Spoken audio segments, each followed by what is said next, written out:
Brave might not be the first word you think of when you talk about parenting, but we need it more than ever these days. I'm here with popular blogger, author, and someone I'm proud to call friend, Rachel Marie Martin. Welcome to the Sami Cohn Show. Super excited to be here today. Well, you know, you have had some insanely popular posts over at findingjoy.net. Why do you think your writing strikes such a chord with readers?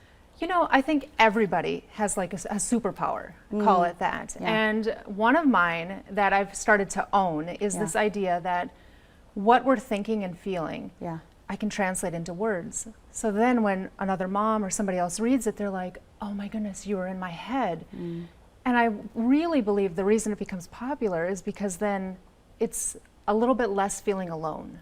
And it's so easy to feel alone. And so that superpower is basically writing about the good days and the bad days and the great days and the normal days and now the really crazy days of motherhood. I love The Brave Art of Motherhood is your book. You talk about finding your superpower. I could stop the interview after what you just said. I mean, owning it. Why do we have such a hard time owning our strengths as women especially?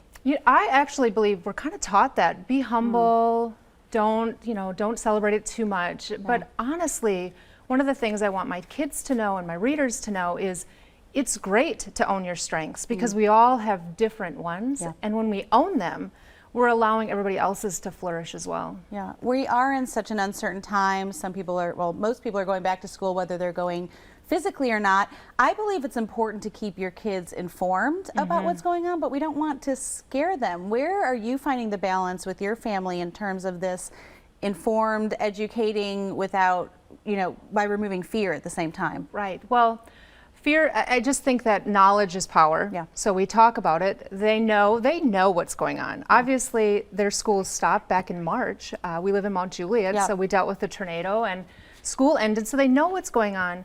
But I also want them to not live in a posture of fear because generations, thousands of years of people have had to deal with really tough situations and then we emerge from it. But if we allow fear to dictate, it's harder to get that kind of emerge, that moment where we come out and say, look what we've done, look how we've grown. Yeah, I think, we talked about something, prioritizing your parenting, right? We went from this period for these past couple of months where it seemed like we had all the time in the world, and now we're having to get back onto a normal, dare we say, normal schedule. Where are you prioritizing your parenting these days? In actually kind of the foundation. I feel like a lot of times people will say right now with the pandemic, it's a pivot. And I want to say it's not really a pivot. It's more like the foundation was removed and we're not pivoting. We're trying to kind of find our footing again. And so for the kids, for our family, it's about stability, routine, celebrating the small, simple things like the sun still rises, the sun still sets. And that kind of celebration of the small gives a great deal of perspective and stability in a world right now that doesn't have it. Yeah, and I think I would dare say we can't give what we don't possess. And so if we're not putting these things into practice as moms, we're not able to model that or instill that in our kids. But now, again, finding that time, how are you finding time to keep yourself in tune with all these things that you talk about while still pouring into your kids? Because you have quite a few. I do have quite a few kids, many kids. A blended family of 11 with our blended family. But it's prioritizing it. It'd be very easy to go through the day without taking care of myself. But I give the analogy to moms and to people all over that if your vehicle said that you have 22 miles to go, there's no way you'd think, you know what, I have to drive 52 miles, I'm just going to push it. Because you just know it's going to run out of gas. It's the same for us as parents, is we have to replenish our own hearts, our own spirits in order to keep going. And when we don't, that's that running on empty, that fried feeling where we don't have the balance. So for me, it's actually writing it on the schedule or getting up early or taking a walk and not feeling guilty about those moments. Yeah, thank you for giving us permission. I think it's, I mean, what I'm hearing is that it's things that we know we should do, we just don't always do, and it's different for everyone, and that's what I'm taking away from today. I hope you are taking away something powerful from Rachel. You can find more of her writing at findingjoy.net. where else can people find you right now, Rachel? You can find me on Facebook. I have a Finding Joy blog on Facebook, and we have a really powerful community of supporters and people that have your back there. Awesome. Thank you. Thank you for being here.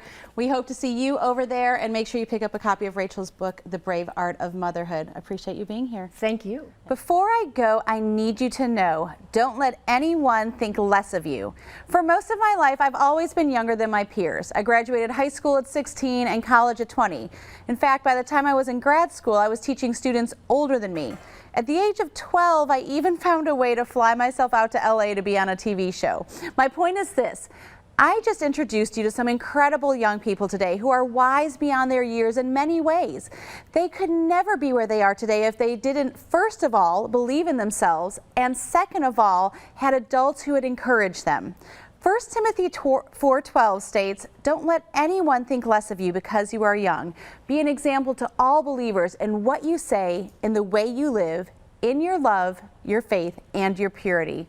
I believe we're never too young, or too old for that matter, to live out our life's purpose.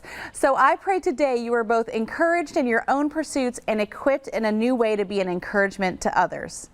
Friends, I want to say a special thank you to each guest who helped make this month's episode extra special, and to each of you who have allowed me to speak into your lives. Have a great day. Make sure you make it great, and do not wait to tell someone you love how you feel about them. Bye, friends.